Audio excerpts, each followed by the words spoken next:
Baik pemirsa, kita berjumpa lagi dalam program Hukum di Mata Bowo, program yang mengulas tentang kabar-kabar hangat terkini dilihat dari sisi hukum tentunya. Dan saat ini saya sudah bersama dengan seorang pakar hukum yang tentunya sudah tidak asing lagi, siapa lagi kalau bukan Asosiat Profesor Dr. Haji Sunarno Edi Wibowo SHM yang biasa kita kenal dengan sebutan Cak Bowo, yang saat ini sedang memberikan materi perkuliahan di kelas program Pasca Sarjana Universitas Narotama Surabaya. Langsung saja kita sapa. Ya, Cak Bowo, apa kabar? Alhamdulillah baik-baik. Iya, apa kabar? Malam ini bagaimana? Baik ya? Baik. Saya juga mau menyapa dulu dong teman-teman iya. dari Pasca Sarjana. Ini gini.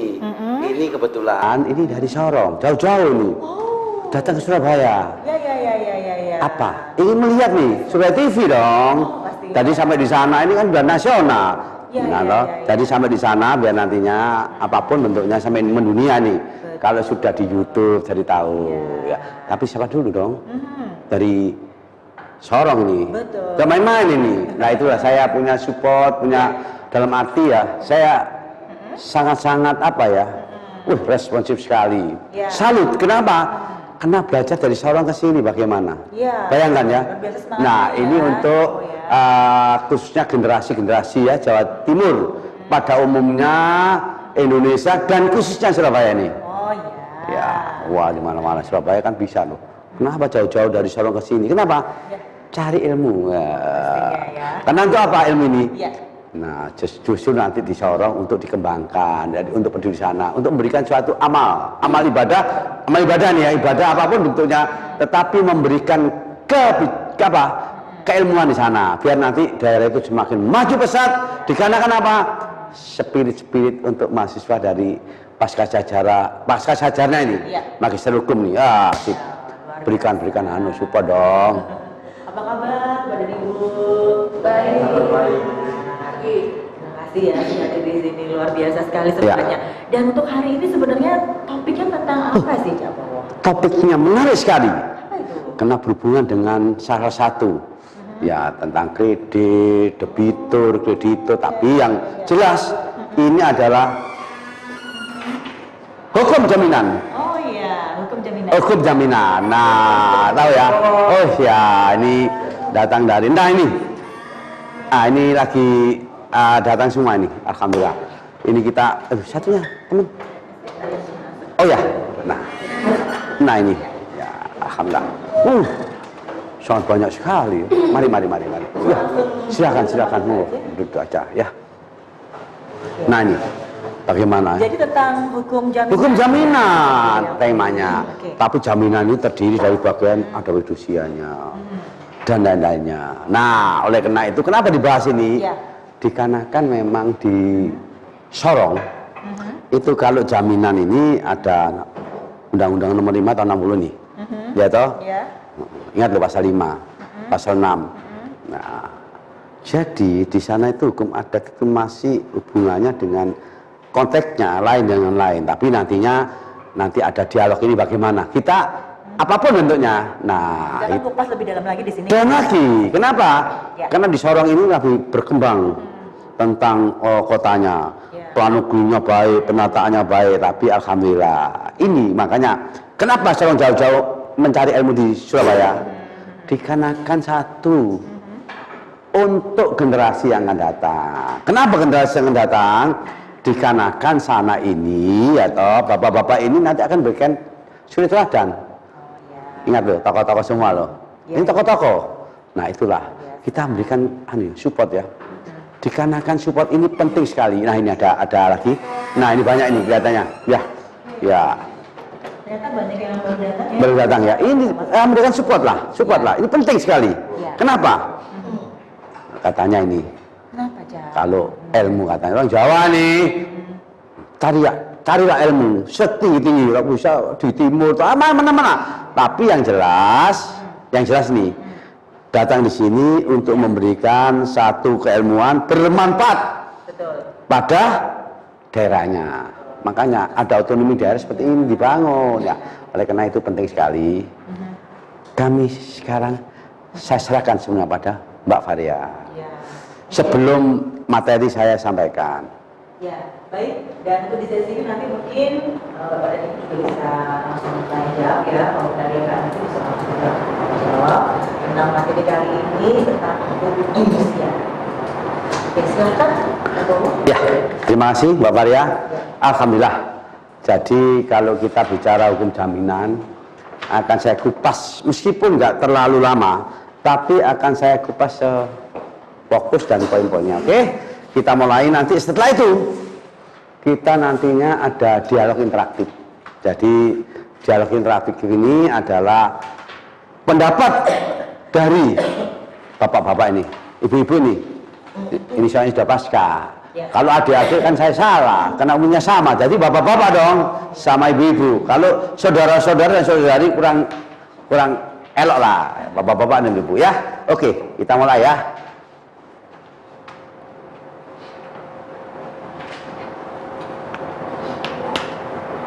Nah, sudah hukum jaminan cuma dari security of law ya toh, sekiranya atau sekiranya ada istilah hukum jaminan meliputi jaminan kebendaan maupun permohonan dasar hukum jaminan ada. Ini kita bicara pasal 1. Kalau kita perdata ada hubungannya dengan orang kebendaan. Nah, ini perikatan 1131 dan 132 KU Perdata.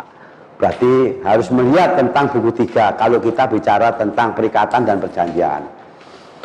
Tapi pengertian saya kira sehari-hari cukup. Kenapa? Ini hanyalah pendapat-pendapat. Tadi kemarin juga banyak pendapat-pendapat, tapi Pak Bob belum memberikan pendapat.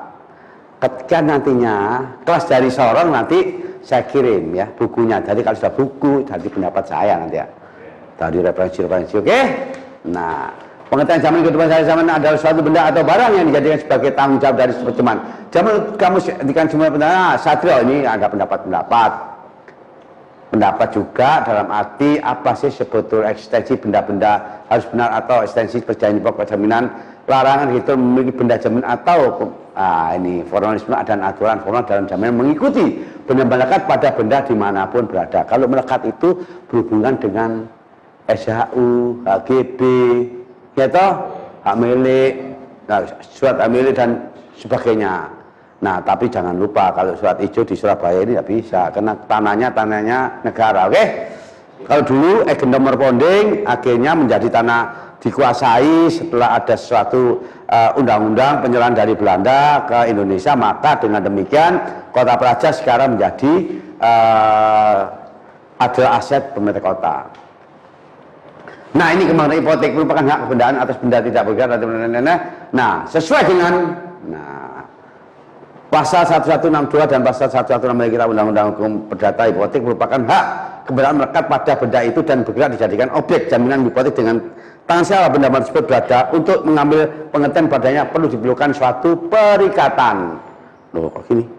Nah, suatu perjanjian. Bentar ya. Nah, hipotekarya berarti pasal 1162, 1163 dan ini adalah saya kembali lagi ada buku ketiga adalah perikatan semua itu masuk.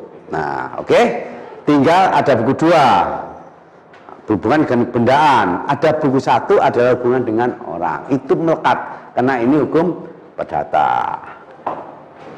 Nah, berarti ada 1131 jaminan khusus gade, hipotek dan sebagainya.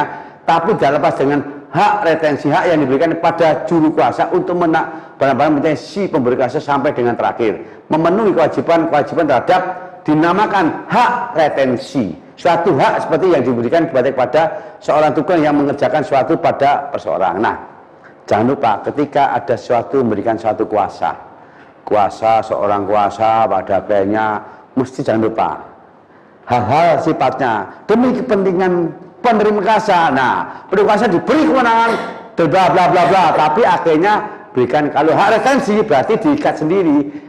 Punya berapa, jasanya berapa. Nah, ini penting. Kenapa?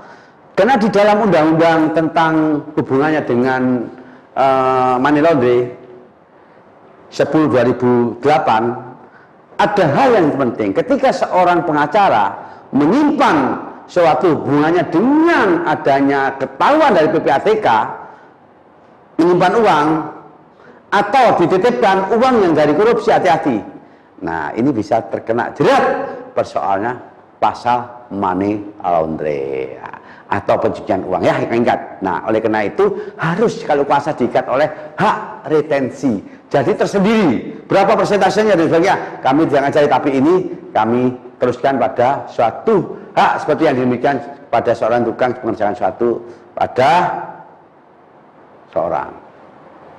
Nah, sifat asosial hak jaminan dapat menunjukkan akibat hukum berikut: satu, timbulnya atau hapusnya perjanjian tanpa tergantung pada pokoknya. Jika perjanjian pokok batal, maka perjanjian tambahan yang batal. Jika perjanjian beralih, perjanjian tambahan itu beralih dan sebagai perjanjian tambahan yang beralih tanpa penyerahan khusus. Sifat perjanjian adalah jaminan.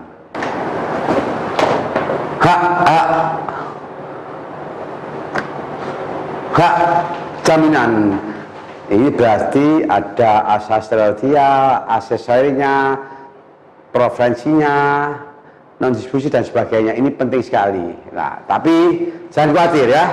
Setelah ini nantinya akan memberikan satu ini untuk nantinya biar nantinya untuk dikopi dan sebagainya supaya nanti apa? Supaya nanti untuk pada waktu nanti disorong. Undang-Undang Nomor 42 tentang jaminan fidusia itu mesti diatur oleh fidusia. Apa sih fidusia itu? Fidusia itu adalah merupakan satu, ketika seorang kreditur memberikan pada debitur, nah diangkat dengan suatu yaitu namanya fidusia. Fidusia itu apa? Fidusia itu adalah pengikatan yang dari notaris. Setelah dari notaris, berarti ke Kementerian Hukum dan HAM ada nomornya. Berapa fidusianya tahu itu? Itu namanya fidusia, yaitu barang bergerak diikat seperti mobil dan sebagainya, seperti mesin dan sebagainya, itu adalah tentang diikat oleh Undang-Undang Nomor 4 Tahun 96 hak tanggungan. Kita ke 9 ya. Tentang sifat perjanjian. Berarti sifat perjanjian nih. Timbulnya atau hapusnya perjanjian tambahan tergantung pada perjanjian pokoknya. Jika perjanjian pokok batal, maka perjanjian tambahan juga batal. Jika perjanjian pokok beralih, maka perjanjian tambahan itu beralih. Jika perjanjian pokok beralih kena sesi atau subroket, maka perjanjian tambahan juga beralih pada penyerahan khusus. Ini namanya sesi ya, itulah. Oleh karena itu penting sekali ketika diterangkan A, B, C, D, E, tapi jangan kemana-mana ya toh. Nah, masih namanya hukum di mata bawa. Nah ini namanya Pak Bowo itu sekarang buat hukum di mata bawa. Nah oleh karena itu kami kembalikan lagi pada presenter. Ya baik, kita akan break sebentar, jeda dulu. Setelah yang satu ini kita akan kembali lagi dengan sesi tanya jawab. Jangan kemana-mana pemirsa.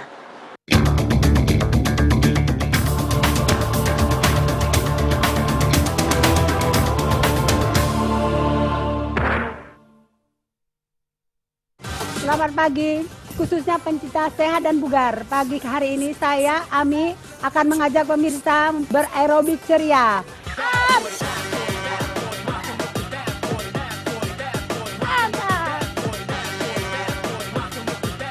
Sekali lagi. Go! Ke depan lurus. 6, 7, 8.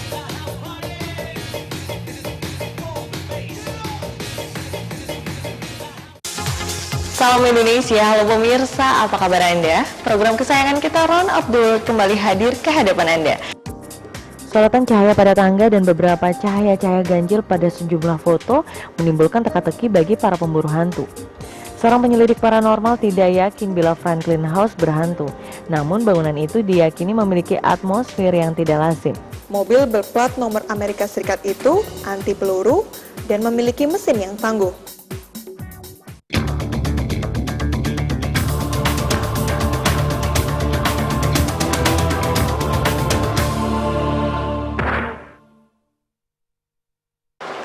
Baik pemirsa, kembali lagi dalam Hukum di Mata Bowo dan kali ini kita sudah masuk sesi diskusi atau sesi tanya jawab. Nah buat teman-teman di program Pasca Sarjana yang ingin bertanya langsung, mungkin ada kasus-kasus atau mungkin yang pernah dialami bisa langsung bertanya ya seputar hukum jaminan. Oke, kalian persilahkan. Ya. Terima kasih. Terima kasih. Bisa disebutkan nama juga dari mana? Ya, terima kasih. Saya ucapkan buat Pak dosen dan seluruh kru presenter televisi. Nama saya Liston Habonaran Simorangkir, biasa di Batak dan di Papua disebut Bonar Simorangkir. Jadi saya mau membawakan sebuah pertanyaan. Sebenarnya bukan satu pertanyaan, banyak pertanyaan yang saya bawa dari Papua terkait dengan dilema dan situasi perkara yang terjadi di Papua. Namun yang pertama, saya agak kebingungan terkait dengan asas-asas hukum jaminan yang tadi disampaikan Pak dosen, kalau dikaitkan dengan undang-undang hak tanggungan. Pak izin Pak, bisa dibuka tadi asas-asas hukum jaminan?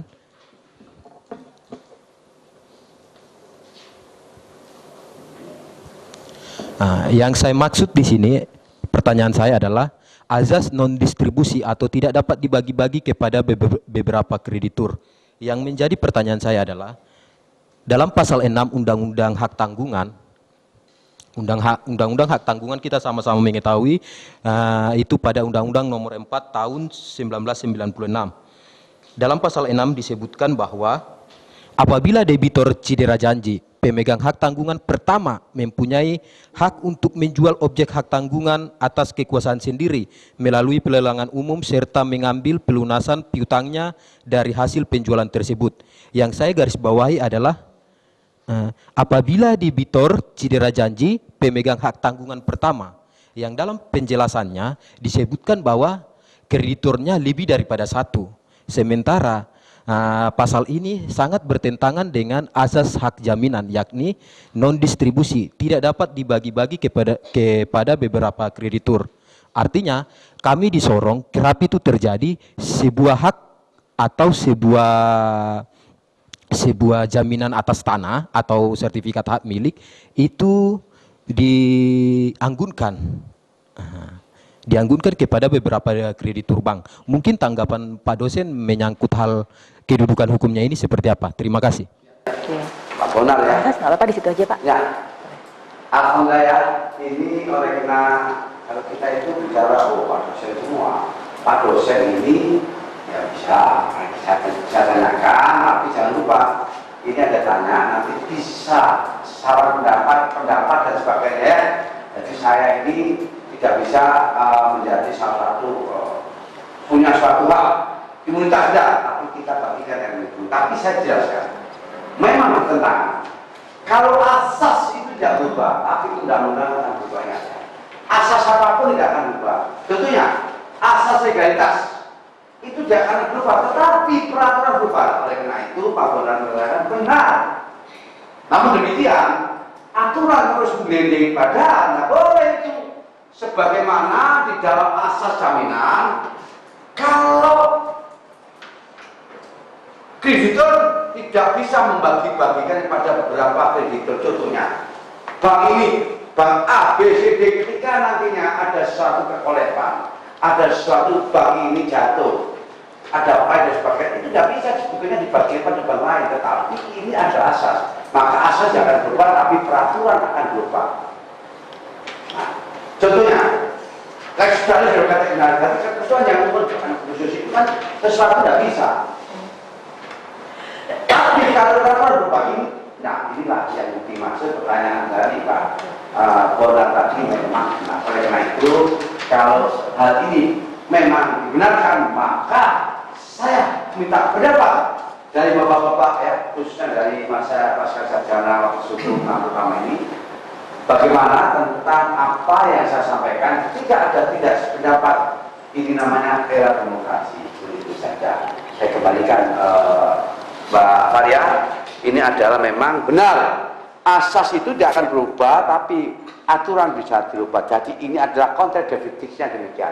Berarti bisa apa sih pengujian demikian itu? Seringkali asas-asas dilanggar. Nah, sebetulnya. Jadi bisa ya Cak Bowo ya, walaupun ada pelanggaran seperti itu, atau harusnya gimana? Diproses hukum atau gimana Cak? Karena itu Pak Bonar ini juga selaku dia mahasiswa nih, tapi juga seorang pengacara. Kalau nggak seorang avokat nggak mungkin bicara gitu. Apa nantinya larinya? larinya akan menjadi salah satu. Ketika ada satu pemilihan diskusikan maka perbuatan manhukumnya itu kental sekali. Asas manfaat, asas kepatutannya akan berubah. Jadi bisa larinya ke perbuatan manhukum, yaitu diajukan pada keperdataan 1365. Ya, demikian.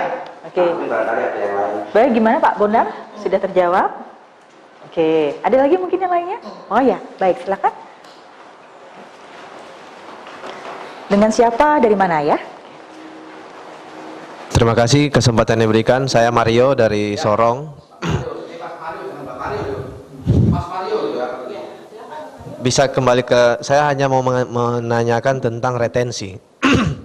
Ya, apakah besaran retensi itu penuh dari pemberi pekerja atau ada aturan yang ada aturan baku yang mengatur tentang besaran retensi yang diberikan kepada yang diterima nanti oleh penerima kerja? Karena kalau dari sisi pemberi kerja dia dengan tidak ada aturan yang mengatur tentang besaran retensinya, bisa berpotensi menimbulkan kerugian kepada pihak penerima kerja. Mungkin hanya itu saja. Terima kasih. Baik, terima kasih Mas Mario. Pak Mario ya. Jadi, nah, itu jadi dia mengatakan gini Mbak Maria ya. Sebetulnya nih, tapi tidak apa-apa. Ini soalnya disorong. Apa nih ngecat? Ya, kita itu retensi itu ada memberikan suatu itu diatur dengan perikatan masing-masing pihak. Nah, perikatannya bahwa retensi berapa, dia ada kesepakatan. Nah, oleh karena itu kesepakatan antara belah pihak tentang hak retensi itu merupakan satu bentuk dari undang-undang juga. Jadi aturan kalau kita bicara undang-undang ya, peraturan undang-undang ada pembukaan undang-undang dasar, baru ada undang-undang, ada di samping itu adanya perpu, ya, peraturan pemerintah dan sebagainya sampai di namanya itu kalau di daerah itu namanya perda, ada perda provinsi, perda kabupaten. Oleh karena itu tergantung dari kesepakatan belah pihak. Nah, demikian. Nah, ini masih banyak ini. Iya, betul. Untuk besarannya gimana? Kalau pas nggak diinformasikan tadi gimana? Nggak bisa ya? Tergantung antara pihak-pihak besar, oleh karena itu. Jadi kesepakatan atau seperti itu, Cak Bawa? Makanya penting sekali yang saya sampaikan bahwa hati-hati. Retensi itu ketika nangani seorang lawyer, pengacara, atau seorang konsultan dan sebagainya. Nah, retensinya diikat dulu, jangan sampai nggak diikat. Kenapa? Uang dari mana dan sebagainya masa tahu. Nah, karena kalau kita nangani korupsi seorang pengacara atau seorang konsultan bisa sekali. Apalagi nangani tentang money laundry ya. Pencucian uang itu banyak, hati-hati. Makanya diikat dengan hak retensi. Setelah ada kuasa diikat hak retensi supaya aman untuk backup hukumnya. Nah, lebih penting. Nah, ini Pak Mario pas itu. Jangan sampai nantinya ya toh nanti seorang advokat ya menyimpan. Nah, ini menyimpan barang yang hasil dari korupsi kejahatan ini bayar. Jadi money laundry itu kejahatan tentang perdagangan orang, sanji pak sanji olah. Yang tahu sanji pak sanji olah itu ada 378, 372. Nah, ini juga ada di dalam satu tentang money laundry. Di samping itu banyak sekali. Selain itu pajak dan sebagainya itu penting. Nah, oleh karena itu baik sekali kalau kita bicara masalah tentang retensi. Penting sekali. Itu adalah merupakan salah satu kekuatan dari pihak-pihak yang menentukan kalau ada jasa ya itu. Oke? Oh, baik. Gimana Mas Mario? Sudah bisa terjawab? Ada lagi mungkin? Oh, baik. Ya, oke. Oke. Dengan siapa? Dari mana ya, Pak? Baik, terima kasih. Saya Donald Sukopo, bisa panggil mana aja. Dari penjelasan yang tadi disampaikan, saya mungkin bisa mengambil suatu kesimpulan bahwa perjanjian jaminan itu dia merupakan perjanjian aksesorir. Artinya dia perjanjian tambahan dari perjanjian pokok. Seperti perjanjian kredit, nah aksesorirnya itu adalah perjanjian penjaminan, seperti begitu mungkin ya. Yang berikut bahwa asas non distribusi tadi ya, atau tidak dapat dibagi-bagi kepada beberapa kreditur, menurut pendapat saya itu dia berkaitan dengan warisan ahli waris. Artinya bahwa kreditur dia tidak bisa membagi jaminan itu kepada ahli waris yang lain. Seperti begitu, itu maksud daripada asas dari non distribusi tadi. Lalu yang berikut kemungkinan mungkin hak hipotek yang tadi disampaikan itu telah dihapus, jadi tidak ada hak hipotek sekarang lagi. Yang ada cuma tanggungan, karena hak hipotek itu kan hak kebenaran atas tanah, itu sudah dihapus, kemungkinan besar sudah dihapus itu. Yang saya mau sampaikan bahwa hak perjanjian jaminan itu merupakan perjanjian aksesoris atau perjanjian tambahan dari perjanjian pokok, seperti itu kira-kira. Oke, baik, terima kasih Pak Donald. Jadi memberi tambahan ya, tambahan pendapat ya. Pendapat, namanya? Iya. Namanya disebut dong. Pak Donald. Pak Donald. Iya. Iya. Oke. Jangan Donald BBS. Enggak lah pastinya ya. Pak Donald yang Iya, Pak Donald. Pak Donald ya. ini memang memberikan satu pendapat. Iya. Yang menurut pendapat antara koalisinya banyak dari siapa tadi? Yang mana Pak? Oh. Donald. Ya. Tadi Pak Donald dikonfirm nih. Ya dikonfirm.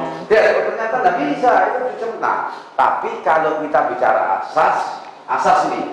Nah kalau asas itu memang nggak bisa dirubah, tapi peraturan berubah. Nah silakan. Kenapa? Ya tadi kalau ini aturan demikian, saya kembali kepada Pak Donald. Memang Pak Donald apa yang sampaikan memang benar. Kalau asas berubah, tapi ini bagaimana asas kok bisa dibagi-bagi? Kredit itu nggak bisa untuk mendiskusikan kemana-mana, tapi kenyataannya banyak. Tapi kalau itu bahas dan sebagainya, kata Pak Donald bisa. Nah, oleh karena sekarang hipotek itu menjadi salah satu yang sudah diakui, tapi jelas menjadi asas jaminan. Kalau jaminan ini, maka dengan demikian sama. Kenapa kok katakan demikian? Nah, pengertian salah satu ya Pak Melangkir dengan Pak Donald ini namanya hukum. Hukum punya pendapat masing-masing, apalagi dari seorang ini pendapat A, pendapat B, pendapat C, ketika argumentasi legal opininya benar, ya dibenarkan, tapi nanti akan ada satu closing ketika pada akhir dari perkuliahan.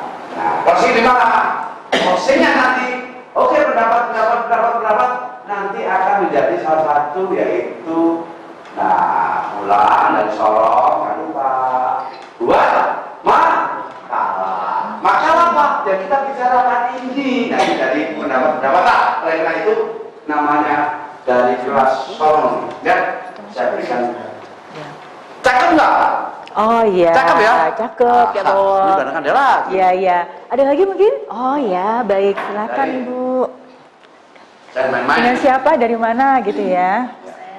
Ini lagi sakit, jadi suaranya seru. Oh iya. Ini nanti besar loh. Oh, iya. Negatif, ya. Ini bisa ini. Nah. Antenanya sudah tinggi sekarang. Enggak apa-apa. Nama saya Martina, dari Sorong. Martina. Ya, Marga Cao. Oke. Tentang asas tidak dapat dibagi yang saya tangkap di makalah yang Bapak berikan, itu bukan seperti itu, Pak. Jadi yang saya lihat ya. Jadi dia begini, misalkan Bapak kasih contoh sini jelas. Ya, berhutang kepada bank, itu bank menilai, oh tanahnya 100 juta, terus mobilnya, bangunannya misalkan 60 juta, utang 100, semuanya 160, dia utang kan dapat namanya itu kan jaminan ya. Nah pada saat diselesaikan sebagian, kan saya udah bayar nih 50%, pulangin dong mobil gua kayak apa gua yang nilainya sama, itu yang nggak bisa dibagi menurut saya. Itu asasnya yang Bapak lihat di makalah ini ya. Itu yang asas, itu yang pengertian tidak bisa dibagi di situ. Kalau saya lihat makalah Bapak ya, bukan hasilnya gitu. Mungkin hasilnya sih bisa dibagi, kan udah selesai Pak. Udah utang udah selesai ya, bahagia aja, udah bukan merupakan jaminan kalau menurut saya. Udah selesai kok. Gitu kan udah tidak dijaminkan.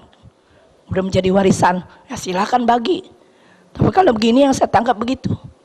Jadi kalau misalnya kita nilainya dijumlahkan, saya udah bayar sebagian, pulangin dong. Satu, itu tidak bisa. Jadi sampai semua beres baru dikembalikan. Itu yang saya tangkap dari asas tidak dapat dibagi. Koreksi saya kalau salah. Makasih. Baik, makasih Bu Martina. Gimana Cak Bowo? Ya, Bu Martina, apakah ya. memang seperti itu ya Cak ya? Jadi memang bukan dari hasilnya ya, jadi di awalnya.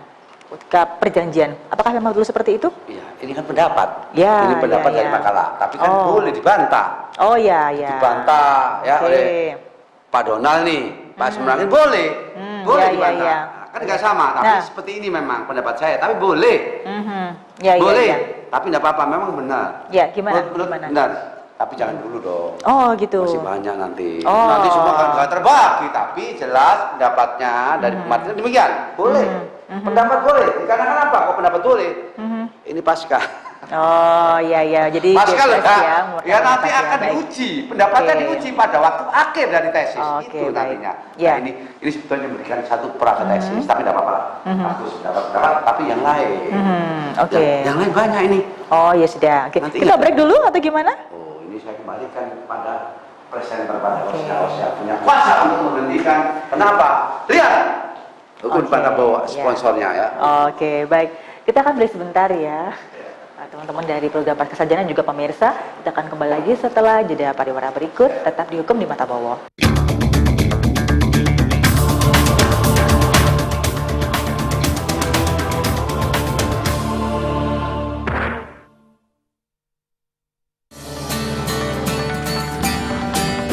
Trippers, kembali lagi masih bersama saya, Jules.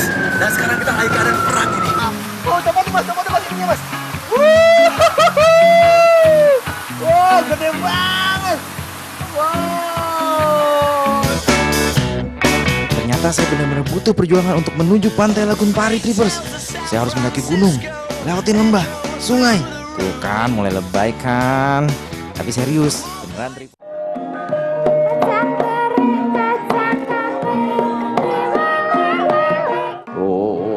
Ilahing ana moyo-moyo katon angendanu ingkang ing bangkitan hanyarengi soroting surya harsa madhangi jagat raya ing madyantara tinonjang Jalapraba kang sumurut sumunar hamadhangi sasana minangka Purwaka.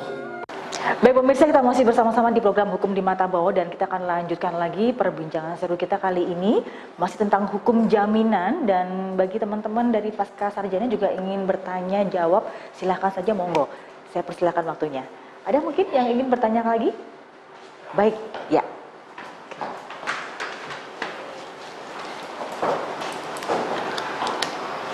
Silakan Pak. Ya, nama saya Mastur. Jadi saya mau mempertanyakan masalah fidusia, Pak. Yang seperti Bapak terangkan tadi. Dalam fidusia ini intinya kan pengalihan hak kepemilikan atas suatu benda atas dasar kepercayaan. Akan tapi benda yang dialihkan itu kepemilikannya masih berada pada pemilik benda ya. Penguasa ya, yang penguasaan pemilik benda. Yang saya pertanyakan bahwa dalam prakteknya sekarang ini fidusia ini kan dicatatkan dalam notaris, kemudian didaftarkan di Kementerian Hukum dan HAM, maka timbullah sertifikat fidusia. Nah, yang saya pertanyakan, apakah sertifikat fidusia itu punya kekuatan untuk eksekutorial, mengeksekusi suatu barang yang misalkan terjadi ingkar janji lah atau ban prestasi terhadap benda itu. Karena dalam prakteknya kan banyak yang narik barang fidusia kemudian dilaporkan polisi, dipidana. Nah, mana yang bisa dipidana dan mana yang tidak bisa dipidana? Apakah harus melalui, misalkan mau menarik suatu jaminan fidusia itu harus melalui gugatan perdata atau cukup dengan sertifikat fidusia itu? Terima kasih. Ya. Baik, terima kasih Pak Mastur. Silakan, Pak Mastur itu jangan-jangan orang hukum juga ini, nggak tahu celah-celahnya. Ya. Jadi, sering ya? oh iya. Jadi pertanyaannya juga kalau nggak bisa jawab bagaimana nanti? Kenapa? Fidusia kan dicatatkan punya suatu akte notarial dan itu punya register, ya punya akte. Bagaimana? Itu punya kekuatan sterilnya bahwa meskipun dia nggak ikat janji atau prestasi bisa ditarik. Kenapa punya fidusia? Nah, cuma teknis menarik, cara menariknya. Jangan sekali-sekali narik seperti preman. Hanya asalnya gitu. Tetapi baik-baik dia serahkan. Kalau dengan satu kekerasan, ya bisa. Tapi harus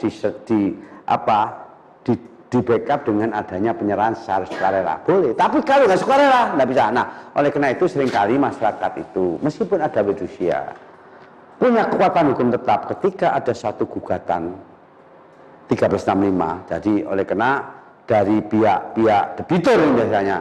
Nah, ini berbahaya. Kalau narik loh, kita ada proses hukum. Proses hukum belum punya kekuatan hukum tetap. Dikarenakan apa?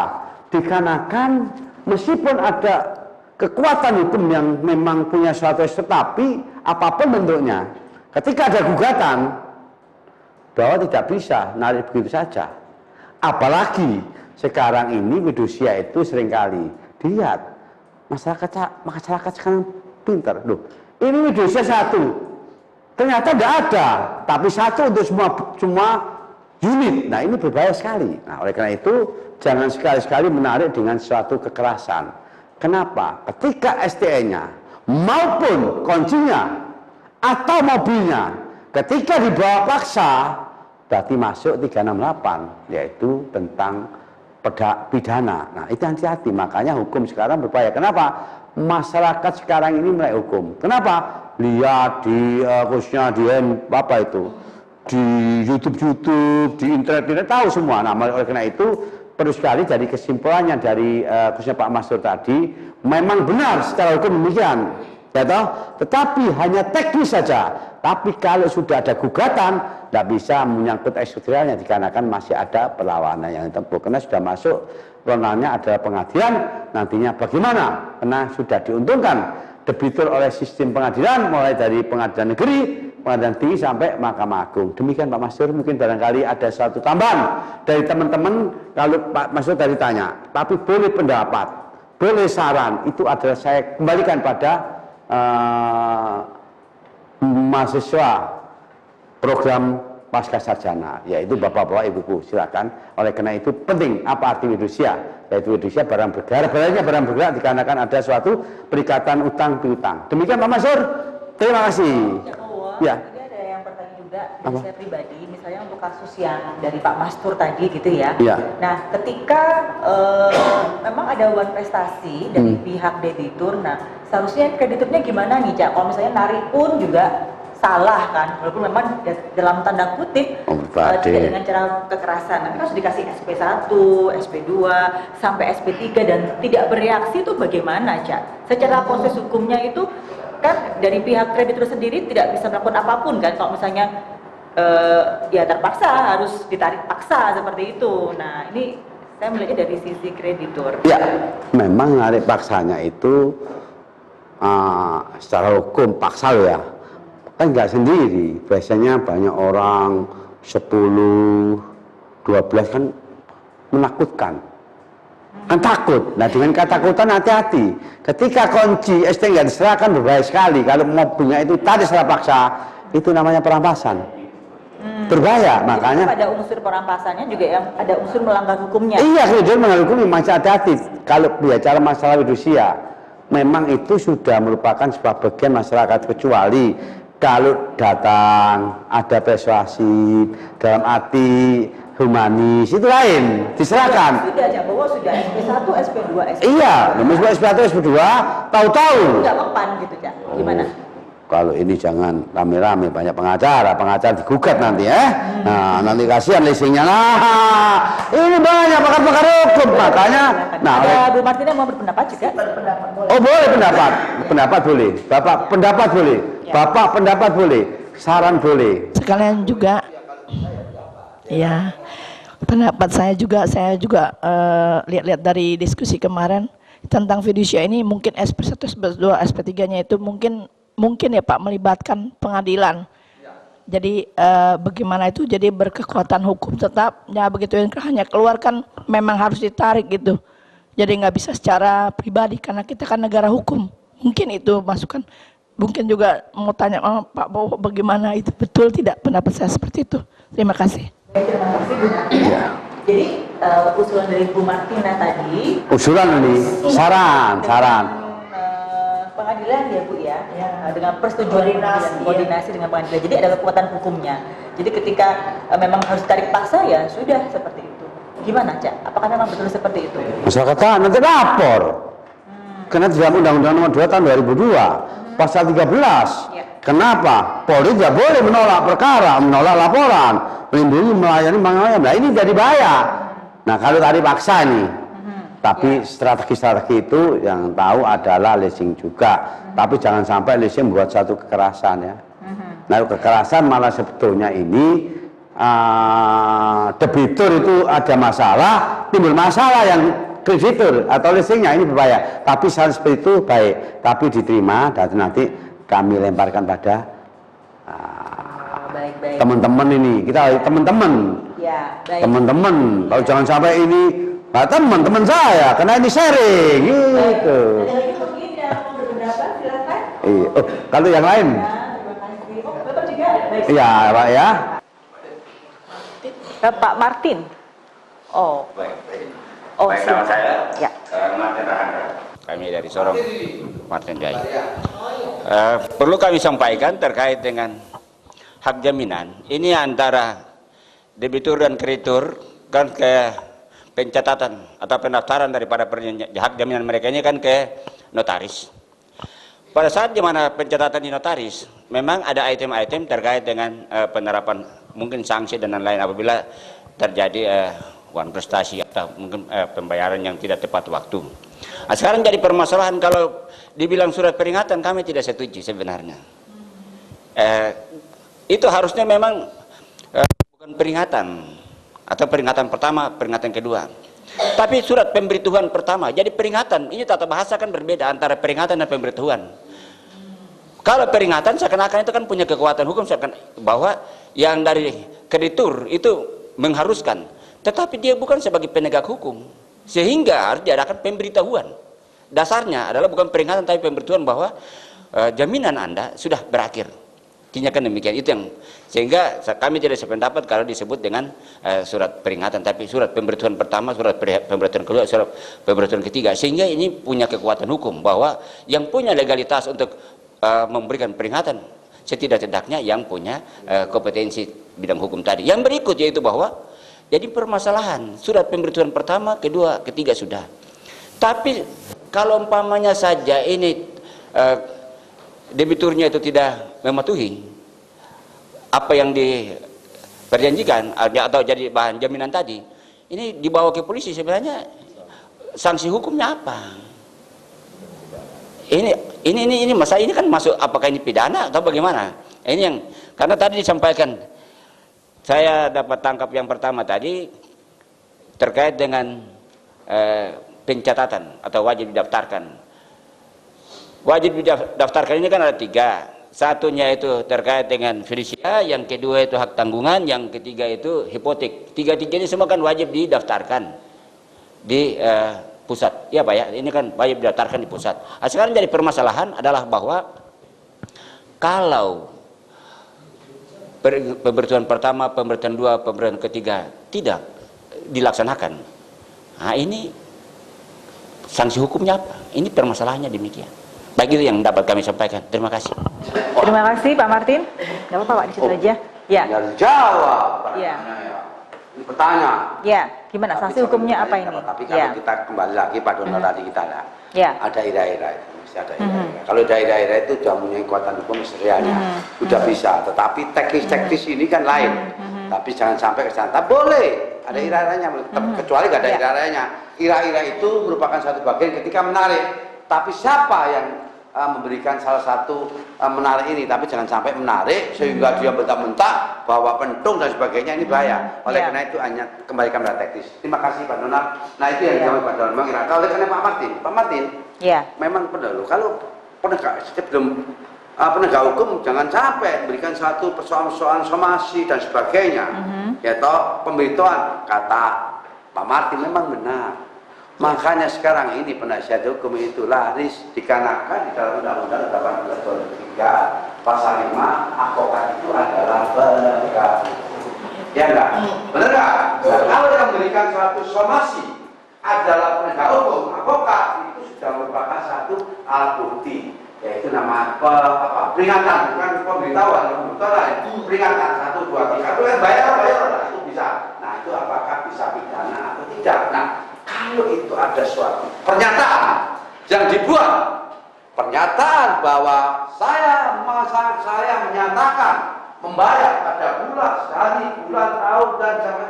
Nah, oleh karena itu kalau tidak bisa bayar proses hukum, maka konstruksi itu dari pra ke paskanya bisa menjadi pidana. Ketika berbuat konstruksi, buat pernyataan diberi materai itu bisa. Tapi kalau hanya perjanjian, memang itu hal perdata. Meskipun ada somasi, itu ranahnya pidana, belum pidana, dikarenakan ini adalah perikatan, perjanjian. Tapi kalau perjanjian itu ada ikatan, diberikan suatu pernyataan tersendiri, maka berubah konstruksi demikian Pak Martin, makanya ada somasi 1, 2, 3. Nah, oleh karena kita tidak lupa, kalau pasal 183, 2 lebih cukup, hakim bisa memutuskan. Alat bukti apa Pak Martin? Alat bukti adalah surat, tunjuk, transaksi, keterangan ahli, keterangan terdakwa. Demikian Pak Martin, itulah yang saya sampaikan, sehingga ini adalah jawaban, tapi bisa merupakan bagian nantinya apa itu berubah konstruksi hukum dari pra ke pasca. Contohnya demikian, ada satu perjanjian tentang merupakan kerjasama. Nah, ternyata dikasih untung, tentunya perikatan, kasih untung 5 juta, padahal perjanjiannya kerjasama itu 500. Dengan itu akhirnya ini bisa nantinya rangkaian industrinya itu bisa terjadi dari perdata ke pidana. Pertama adalah kerjasama. Nah, setelah dibayar keuntungan, ternyata keuntungannya dibayar. Ini bisa nanti kembali ke tadi yang saya sampaikan bahwa dari pra ke pasca. Pak Martin demikian, yang lain ini penting sekali. Ya. Ya, yang tanya. Baik. Ya. Silakan, ada lagi mungkin yang lain yang bertanya. Ya. Ini nanti akan saya jawab nih pertanyaannya. Oke, baik, silakan. Istimewa dari Bang, dari Gristur. Baik, terima kasih saya kali. Ya. Barangkali saya menyampaikan suatu kasus ya yang perlu untuk nantinya mendapat tanggapan baik daripada dosen maupun ahli cari. Posisi kasus MG di Sorong banyak terdapat ya, kuasa menjaminkan ya barang milik orang lain ya, seperti Tortok ya tortok, kuasa menjaminkan ya. Namun kuasa menjaminkan yang aneh yang saya maksudkan ini misalnya pada warisan yang tanah misalnya, tetapi hanya dijaminkan ya diberikan kepada artinya pihak ketiga misalnya untuk menjaminkan itu tanpa lewat sepengetahuan ahli waris lainnya, yang kemudian oleh notaris membuat artinya peningkatan jaminan itu dengan bank. Ya, banyak terjadi di Solo seperti begitu. Jadi hanya salah satu ahli waris saja secara diam-diam dia berhubungan dengan artinya pihak lain, kemudian dia lain itulah yang membuat peningkatan dengan notaris untuk mengambil itu bank. Ya, ini persoalannya. Ya, satu ketika jika terjadi artinya persoalan, ya, apakah perbuatan notaris dan artinya memulai dari artinya kuasa menjaminkan dari salah satu ahli warisnya itu kemudian tidak lanjut oleh notarisnya, ya, dan seterusnya kepada artinya bank tanpa lewat status kebijakan yang benar langsung menyetujui, ya. Ketiga yang mengambil kreditnya itu, ya. Nah, di sini apabila terjadi kasus, ya, apa nantinya semua perbuatan hukum itu artinya dibatalkan atau batal hukum. Oke. Ya. Baik. Baik, terima kasih Pak. Ya. Baik, silakan Cabowo mungkin bisa dijawab ya. Iya. Oke. Jadi dari kasusnya Pak Bonar tadi dulu mungkin yang pertama yang masalah bagaimana kedudukannya ya, kepemilikan. Ya. Tetap kepemilikan kalau dijaminkan. Bank itu adalah lebih dulu. Punya flag.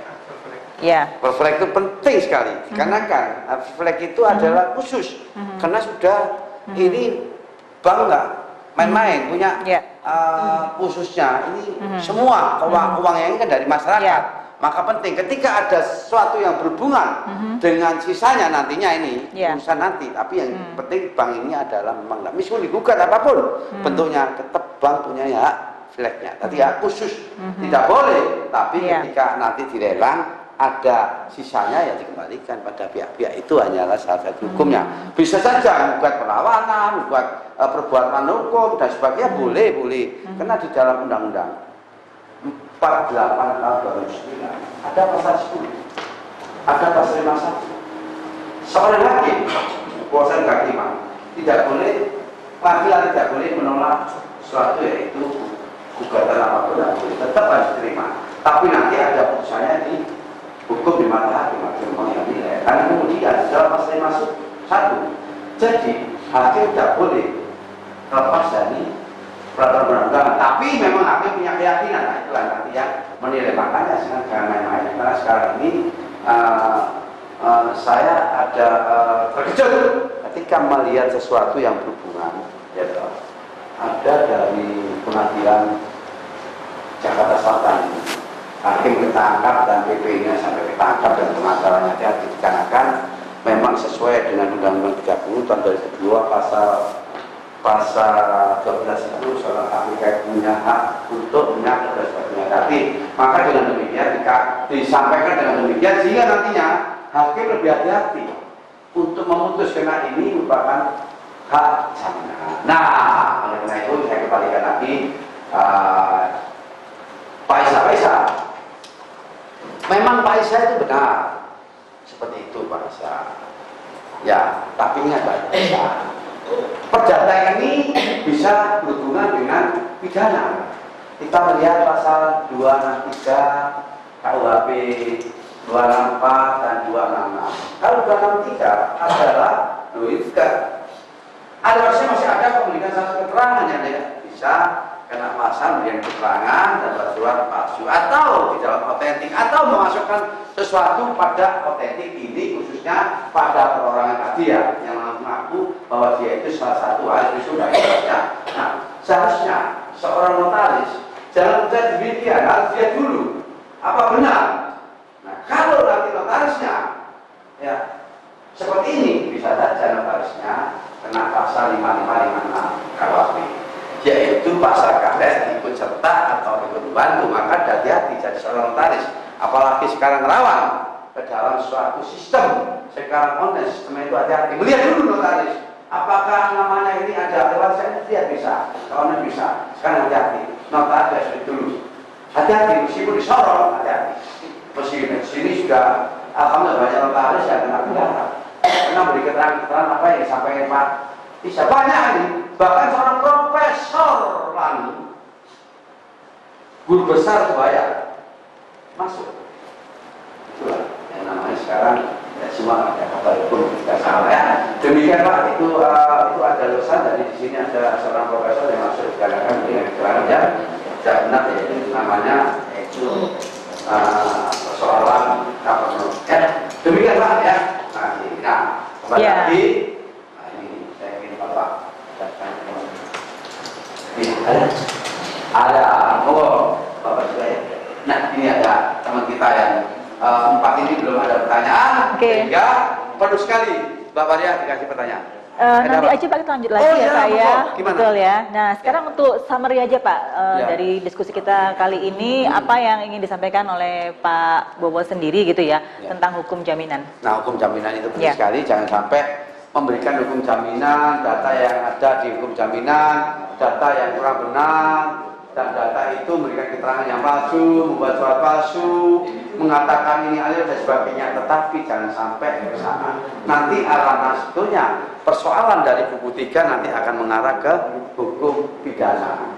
Jadi karena hukum pidana nantinya yang rugi ada sendiri. Lebih baik jangan macam-macam sekarang ini persoalan ketika melawan hukum, ketika menjadi seorang tersangka dan sebagainya sakit sekali. Maka penting sekali semua itu harus terbuka dan transparan dalam menyampaikan data-data yang ada. Demikian. Oke.